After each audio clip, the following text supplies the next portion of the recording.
Hello students and hello parents. हम उन सभी गार्जियंस को और सभी स्टूडेंट्स को नमस्कार बोलते हैं और अपने स्टूडेंट्स को प्यार भरा आशीर्वाद देते हैं। बेटा, इसके पहले वीडियो में मैंने मोटिवेशनल वीडियो जो मेरा था, मैंने उसमें बताया था क्या करना है, कैसे करना है। तो कुछ बच्चों के कमेंट्स अच्छे आए। कुछ बच्चों ने कहा कि सर हम NTSC का एग्ज़ाम दे रहे हैं, सर हम फला एग्ज़ाम दे रहे हैं, तो कैसे हम। उन्होंने मुझे पर्सनली व्हाट्सअप भी किया कि सर हमको बताइए कैसे तैयारी करें। देखिए, सारी चीज़ हमारे अंदर है, हम पहचान नहीं पाते हैं। अब कुछ लोग सोच रहे हो कि आप क्या कर रहे थे। तो बेटा, मैं कह रहा हूँ कि जो अगला आदमी, जैसे इतने कंपटीशंस की कोचिंगें हैं, हर कोचिंगों से अधिकांशतः कोई बच्चा क्वालिफाई करके कोई IAS बनता है, कोई PCS बनता है, कोई अधिकारी बनता है, लेकिन वो टीचर नहीं बन पाता है। तो अलग बात है, किस्मत तो अलग है, लेकिन कोशिश तो हर आदमी करता है। और किसी के साथ मजबूरियाँ होती हैं, हमारे साथ भी मजबूरियाँ थी जिसको हम शेयर नहीं करना चाहते। लेकिन फिलहाल ये मत सोचेगा कि आप क्या कर रहे थे। हम ये जो बता रहे हैं, अगर हमारी बातें आपको अच्छी लगी तो यूज करिएगा, अदरवाइज कोई बात नहीं है, प्रेशर नहीं है। लेकिन ये है कि अगर आप यूज करेंगे तो आपके लिए फायदेमंद होगा। तो बेटा, how can you prepare to himself for any examination. हम अपने आप को किसी एग्जामिनेशन के लिए कैसे प्रिपेयर करें। तो सबसे पहला और आखिरी मेन चीज क्या है, अपनी सोच को स्थिर रखें। दुनिया में बहुत सारे उतार चढ़ाव होते हैं बेटा, उतार चढ़ाव बहुत सारे होते हैं। उतार चढ़ाव इन द सेंस, हम किसी के बारे में सोचते हैं, वो मेरे बारे में सोचता है कि नहीं सोचता, इसके बारे में परेशान है, वो मेरे बारे में क्यों नहीं सोच रहा है। अरे भाई, हम ऐसा कुछ करें कि लोग मेरे बारे में सोचने के लिए प्रतिबद्ध हो जाएं। हम ऐसा कुछ करके दिखाएं कि लोग मेरे बारे में सुनने के लिए, समझने के लिए प्रतिबद्ध हो जाएं। क्योंकि ये ऐसी चीजें हैं ना, जबरदस्ती नहीं किसी से करवा सकते। अगर यहां है तो रखे रहें अपने इमोशंस को। कहते हैं जयशंकर प्रसाद ने हाई स्कूल के हिंदी के बुक में कहा, अपने इमोशंस को अगर किसी को बताएंगे तो हो सकता है उसका वो मजाक उड़ा ले। दबा के रखिए, ठीक है, बचाइए उसको। अपने इमोशंस को, अपने कमजोरी को अपना हथियार बनाइए, आगे बढ़िए, तभी आप आगे बढ़ पाएंगे। बस पहले खुद के बारे में सोचिए, स्वार्थी हो जाइए, सेल्फ रिजेक्ट, पहले खुद के बारे में सोचिए। जब अपने को आप अच्छा कर लेंगे, पूरी दुनिया सलाम करेगी आपको। तब जिसके लिए आप परेशान थे कि वो मेरे बारे में क्यों नहीं सोचता, मेरे मुझसे ऐसे बात नहीं करता, वो फिर आपके पीछे घूमेगा। तब आपको कहेगा कि हाँ यार, कहते हैं ना कि छोड़ दे सारी दुनिया किसी के लिए, यह मुनासिब नहीं जिंदगी के लिए। और भी काम है जिंदगी में बहुत प्यार, सब कुछ नहीं जिंदगी के लिए। मेरी बातें हो सकता है किसी चीज को बुरी लग रही होंगी, लेकिन फैक्ट यही है, इस दुनिया में प्यार करना है तो अपने कॉपी किताब से कीजिए, अपने फ्यूचर से कीजिए, अपने मां बाप से कीजिए। वही अच्छा प्यार है, वही सच्चा प्यार है। और वही प्यार आपको आपके टारगेट से भी आगे लेके जाएगा, अगर आप उम्मीद कर लेंगे। ये जान लीजिए। तो बेटा, बातें बहुत सारी हैं, गुबार भरा हुआ है, लेकिन टाइम इन्हीं बातों में निकाल देना है। मेन हमारा फोकस है, how can you prepare for himself for an examination. जैसे NTSC की तैयारी करनी है आपको, NTSC का एग्जाम है, बच्चा अगर 9th का 10th का दे रहा है, तो नेशनल टैलेंट सर्च एग्जामिनेशन जो होता है, तो ये जो एग्जामिनेशंस होते हैं बेटा, NTSC है, SOFS, ओलंपियाड के एग्जामिनेशन होते हैं, जो एग्जामिनेशन है, इसका कोई इन्होंने सिलेबस तो लिख दिया कि NCERTs 10th तक की NCERTs अगर आपने मैथ, साइंस, SST वगैरह सारी पढ़ी है तो कोई काट नहीं सकता। लेकिन फिर भी इनका सिलेबस क्लियर नहीं, वो 11th 12th कुछ ऐसी चीज डाल देते हैं। क्यों? क्योंकि टैलेंट को ढूंढ रहे हैं। अगर हम आपको एक बुक दे दें कि ये बुक लो और इसमें से तुम भी पढ़ो, तुम भी पढ़ो, तुम भी पढ़ो, तुम भी पढ़ो, सब लोग पढ़ के एग्जाम दो, बस आपका क्राइटेरिया लिमिटेड हो गया, उसी बुक में रह गए। टैलेंट, और टैलेंट की कोई सीमा नहीं होती है, और पढ़ने का कोई समय नहीं होता है, और नॉलेज का कोई एंड नहीं होता है। ये ध्यान रखिएगा। नॉलेज आज जितना गेन किया, कल के लिए फिर उतना ही बच्चा रह गया। जैसे कल आता है, लेकिन कल कभी नहीं आता है, नेवर कम्स टुमारो। उसी तरीके से नॉलेज कभी पूरा नहीं होता है, जितना पढ़े उतना अधूरा है। पढ़ते रहे, पढ़ते रहे, पढ़ते रहे। जब तक कि हमारा लक्ष्य, और लक्ष्य मिलने के बाद भी हमें पढ़ना है। क्यों? आगे की दुनिया के लिए। दुनिया ही सब कुछ सिखाती है, लेकिन भले में किताबें सिखाती हैं, माँ बाप सिखाते हैं, एल्डर सिखाते हैं। तो बेटा अगर आपके पास समय है, एग्जाम तो नजदीक है, मैं थोड़ा सा फंसा हुआ था, घर में कुछ फंक्शंस थे उसमें व्यस्त था, तो सॉरी फॉर दैट कि लेट हुआ। लेकिन यह है कि जितना आपने पढ़ा है, एग्जाम का मतलब क्या है बेटा कि सबका सब चीज मजबूत नहीं होता, कुछ ना कुछ चीज कमजोर होता है। किसी की मैथ और साइंस बहुत ज्यादा मजबूत है, स्ट्रांग है, तो एसएसटी कहीं कहीं से कमजोर है। तो बेटा पहली चीज कि जो हमारा मजबूत है तो उसमें हम 100% करेंगे। मैथ है तो मैथ में क्या है कि आप 8, 9, 10 की मैथ पूरा अच्छे से लगा जाए। बाकी मार्केट में बहुत सारी किताबें हैं, अरिहंत की हैं, बहुत सारी किताबें हैं, नाम नहीं है, बहुत सारी किताबें हैं जो आपको, जिससे आप प्रैक्टिस कर सकें। कोई भी अच्छी बुक लीजिए, कोई भी बुक लीजिए, उससे प्रैक्टिस करिए ईमानदारी से। बुक से ज्यादा स्टूडेंट महान होता है जो उस बुक की सारी चीजों को तैयार करके उसी के बेस पे एग्जाम देता है। तो हम बुक को नहीं, स्टूडेंट्स को महान मानते हैं। ठीक है, बुक एक जरिया है, we are also a guide. तो आप क्या करिए कि 6, 7, 8, 9, 10 का एसएसटी पूरा पढ़ जाइए ईमानदारी से, थ्रोली। टाइम ज्यादा नहीं है तो मेन चीज पढ़ जाइए, क्वेश्चंस पढ़ जाइए, एनसीईआरटी, सिर्फ एनसीईआरटी पढ़िए। और मैथ्स, भाई अगर आप 10th का मैथ अच्छे से लगा रहे हैं तो 5th, 6th, 7, 8 की मैथ आपको आएगी। Percentage, compound interest, simple interest और रेशियो एंड प्रोपोर्शन, ये कुछ चीजें अरिथमेटिकल हैं जो आनी ही आनी है, और उस बुक में दिया हुआ आप कर लेंगे। उसके बाद साइंस है, ग्राउंड लेवल की साइंस जो है आप 6, 7, 8, 9, 10 की साइंस पढ़ लीजिए। कुछ चीजें 11, 12 की भी उसमें दी रहती हैं। तो आप जब ये चीज तैयार किए रहेंगे तो कुछ चीजों को तो आप वैसे भी कर सकते हैं। अगर 10th का बच्चा है तो 12th का चीज नहीं जान पाएगा, तब उसके लिए सर खपाने से अच्छा है कि जो हम जान रहे हैं उसको तैयार कर लें, अच्छे से तैयार कर लें, कोई दिक्कत नहीं है। तो ये हो गया जो अभी अपकमिंग एग्जाम है एनटीएससी, उसके लिए आप तैयारी कर सकते हैं। सिर्फ एनसीईआरटी को अच्छे से पढ़ लीजिए और बाकी एक्स्ट्रा आप अपनी बुक से पढ़ लीजिए। जो भी आपने रिफ्रेशर ले रखा है, जो भी आपने सैंपल पेपर्स ले रखे हैं, उसको अच्छे से तैयार करिए और ईमानदारी से पढ़िए। हमने कहा ना, सुबह उठ के अगर आपको नींद लग रही है, सो जा रहे हैं, दिखाने के लिए कभी मत पढ़िएगा। जब आपका मन करे तब पढ़िए, लेकिन पढ़िए। आपके अंदर एक जुनून होना चाहिए कि I will beat this competition. उसके बाद मेरे प्यारे स्टूडेंट्स जो हैं 9, 10 के हैं, इनका जो आजकल ऑनलाइन एग्जाम होता है, तो ऑनलाइन एग्जाम का कोई मतलब नहीं है, लेकिन फिर भी पढ़ना पड़ता ही है, मतलब तो होता ही है। लेकिन ये उनके लिए है जो अच्छे से पढ़ाई कर रहे हैं, जो ऑनेस्टली एग्जाम दे रहे हैं। लेकिन how can you prepare for a 10th students अपने लाइफ में? सबसे पहला काम, लाइफ में प्यार करना सीखिए। सबको प्यार करना आना चाहिए। अब कुछ लोग सोच रहे होंगे, लोग माँ बाप जान जाएंगे तो जूते जूता मारेंगे। नहीं, प्यार का मतलब हमारे समाज ने इसको गंदा बना दिया है। प्यार तो बड़ा जो प्रेम होता है ना, बहुत एक मतलब पवित्र वर्ड होता है प्यार। लोग इसका मजाक बना देते हैं। अगर कोई किसी से अपने इमोशंस को नहीं कह रहा है, इसका मतलब वो क्या उसे प्यार नहीं करता है?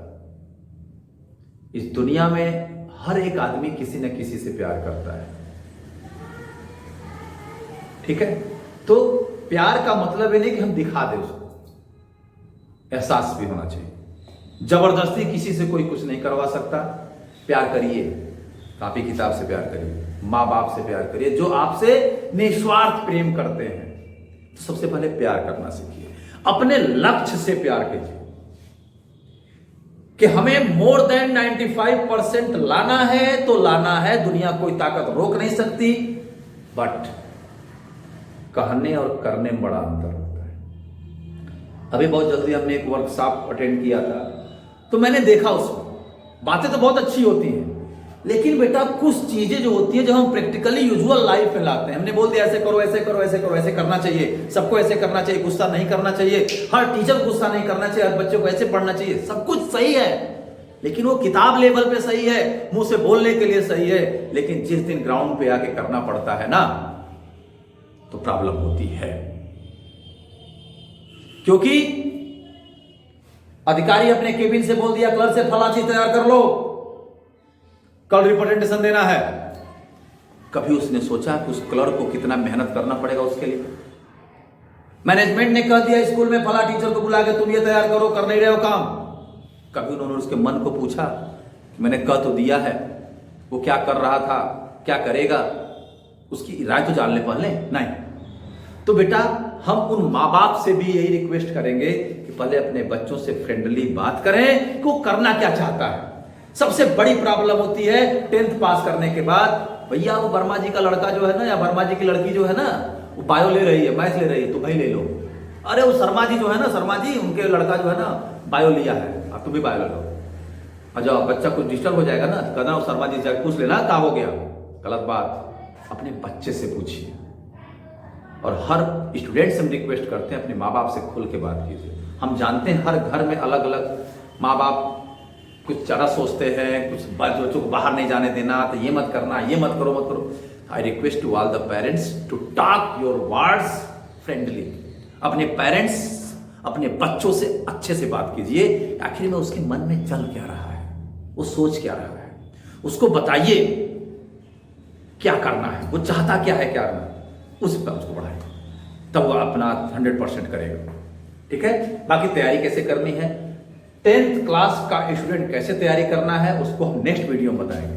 फिलहाल यही है कि अभी आप सिलेबस पूरा अच्छे से तैयार करें। क्या कटा है, क्या डिलीट हुआ, क्या ओमिट हुआ, मैटर नहीं है। Matter you have to practise all the things in science, in maths, in SST, in each and everything. क्योंकि सारी जानकारी आपके पास रहेगी। एग्जाम के समय क्या आ रहा है, क्या नहीं आ रहा है, आप तैयारी कर लेंगे।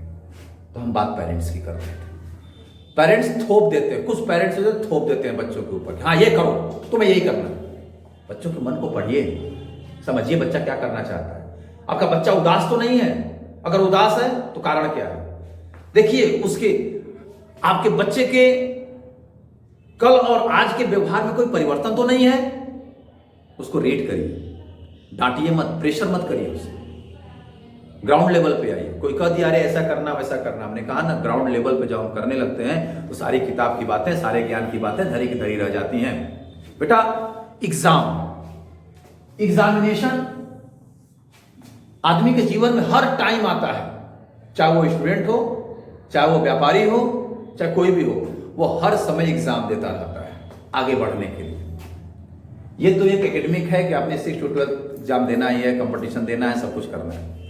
ये एग्जाम, परीक्षा एक ऐसा वर्ड है जो आदमी के जीवन में लेता रहता है, होता रहता है, परीक्षाएं देते रहता है। सफलता कब और कहां मिलनी है ये उसकी मेहनत पे डिपेंड करता है। अगर कहते हैं ना कि एक कॉपी, उस महापुरुष का नाम तो मुझे नहीं याद आ रहा है, लेकिन उसमें लिखा था सॉल्व एनी 4 क्वेश्चंस, और उसमें 6 या 7 दिया हुआ था। उस बंदे ने सभी क्वेश्चंस लगा दिए और लिख दिया check any 4 question, confidence. Solve any 4 question, 7 question दिए हुए हैं, और चेक एनी 4 क्वेश्चंस, कॉन्फिडेंस। मैं ये नहीं कह रहा हूं कि आपको सब करना है, ये बातें हुई कि नहीं हुई मुझे नहीं पता, लेकिन कहीं ना कहीं ये आपको कॉन्फिडेंस को बढ़ाएंगे। इतनी तैयारी कर लो यार कि ऑप्शन की जरूरत ही ना पड़े। क्वेश्चन आया तुरंत आपने सॉल्व कर दिया उसको, what is the option, don't worry about option. तो जिंदगी में ऑप्शंस बहुत है, हमें करना क्या है, हम सही ऑप्शन नहीं पकड़ पाते हैं। बेटा कैरियर और एग्जामिनेशन दोनों एक ही सिक्के के दो पहलू हैं। कैरियर हमारा हमारी सोच पे डिपेंड करता है, हमारी मेहनत पे डिपेंड करता है। तो बेटा कोई भी एग्जाम को छोटा बड़ा मत समझो, चाहे वो कोई भी एग्जाम हो, चाहे वो स्कूल लेवल का साइंस ओलंपियाड फाउंडेशन का एग्जाम हो, चाहे एकेडमिक एग्जाम हो, चाहे एक मंथली टेस्ट हो, चाहे कोई भी हो, हर एक एग्जाम को अपना अधिकार समझ के, अपना लक्ष्य समझ के दीजिए, और वही छोटा छोटा एग्जाम आपको बड़ा एग्जाम क्रैक करने में सहायता करेगा। चल लीजिए, पावर हमारे अंदर है, हमारे अंदर सब कुछ है, बशर्ते चढ़ाने की जरूरत है। तो I request you all, you have to do a lot of practice with the help of your own suggestion. सारी चीजें आपकी प्रैक्टिस पे डिपेंड करती हैं, सारी चीजें आपकी सोच पे डिपेंड करती हैं। फिर मैं एक बार दोहराऊंगा बेटा कि छोड़ दे सारी दुनिया किसी के लिए, ये मुनासिब नहीं जिंदगी के लिए। और भी काम है जिंदगी में बहुत, प्यार सब कुछ नहीं जिंदगी के लिए। आजकल का जो लाइफ है ना, हम प्यार किसको कहते हैं? जैसे हम कहते हैं प्यार करना, तो प्यार, अरे वो बॉयफ्रेंड गर्लफ्रेंड वाला प्यार हो। ये इतनी गंदगी फैल चुकी है समाज में कि इस बॉयफ्रेंड गर्लफ्रेंड का जो क्राइटेरिया चल चुका है, ये लेबल जो होता है ना, हाई स्कूल इंटर करते हैं, अरे यार वो तुम्हारी गर्लफ्रेंड है, वो तुम्हारी गर्लफ्रेंड है, मुझसे प्यार करते हो। उस पर कभी अपने माँ बाप से अच्छे से प्यार करके देखो। प्यार ठीक है, ऐसा नहीं कि दोस्त अच्छे नहीं होते हैं। आप जब 11th 12th पास करके आगे बढ़ते हो ना, तो जितने फ्रेंड आपके 12th तक थे, उसमें से 99% फ्रेंड अलग अलग हो जाते हैं। फिर आप जब यूनिवर्सिटीज ज्वाइन करते हैं या बीटेक करते हैं या कोई चीज करते हैं, तो वहां नए नए दोस्त मिलते हैं आपके, फिर वो नई जिंदगी शुरू होती है।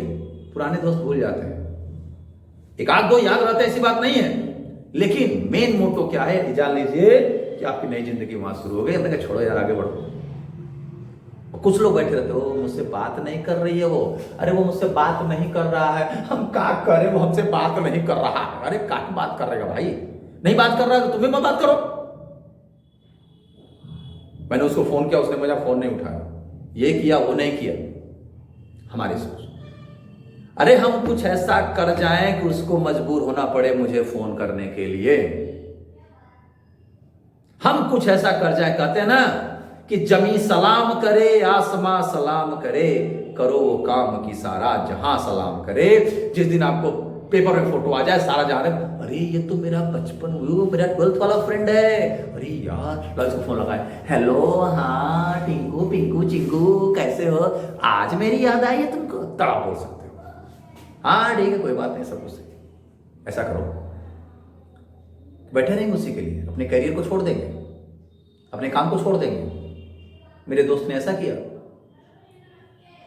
और एक गूढ़ सत्य जान लीजिए, माँ बाप से ज्यादा और माँ बाप से अच्छा हमारे बारे में कोई सोच नहीं सकता। उनकी इज्जत करिए, उनके बारे में सोचिए, कोई एक्स्ट्रा प्रेशर उनको मत दीजिए कि नहीं मुझे ये चाहिए, मुझे वो चाहिए। बेटा है, एज होती है, हम जानते हैं, ये एज ऐसी है कि इस एज में हम डिमांड करते हैं कि अब जल्दी डिमांड में क्या करता हूं, जो बच्चे होते हैं, मुझे स्कूटी चाहिए, मुझे बाइक चाहिए, मुझे फला वाली बाइक चाहिए। कभी अपने माँ बाप के मन से पूछो, उनसे रिक्वेस्ट करो कि अगर आपका बजट करे तो करिए। ये ध्यान रखिएगा। खैर, जिद मत करिए, जिद करिए, अपने लक्ष्य को पाने के लिए जिद करिए, अपने मुकाम को हासिल करने के लिए जिद करिए। और जिस दिन आप अपने मुकाम को हासिल कर लेंगे, सारे एंड्रॉयड फोन से लेकर लैपटॉप से लेकर सारी गाड़ियां आपके कदमों में है ना। करो वो काम की सारा जहां सलाम करे। तो बेटा, एग्जामिनेशन की तैयारी हमेशा जीरो शुरू करिए। क्वेश्चन आ रहा है, नहीं आ रहा, सब क्वेश्चन पढ़िए, लिखिए, प्रैक्टिस करिए, तभी आप तैयारी कर सकते हैं और आगे बढ़ सकते हैं। तो फिर हम नेक्स्ट वीडियो में ओनली फॉर 10th क्लास कैसे प्रिपरेशन करना है बताएंगे। लेकिन तब तक के लिए आप, वीडियो अच्छी लगे तो लाइक शेयर सब्सक्राइब जरूर करिएगा। हमारे और भी वीडियोज हैं, इसमें बहुत सारे वीडियोज हैं, और आगे बढ़ाइएगा, और हम और मोटिवेशनल वीडियो लेकर आएंगे। लेकिन फिलहाल वही है कि आप खुद का सम्मान करिए, तभी आपका लोग सम्मान करेंगे। That is the code word for this video.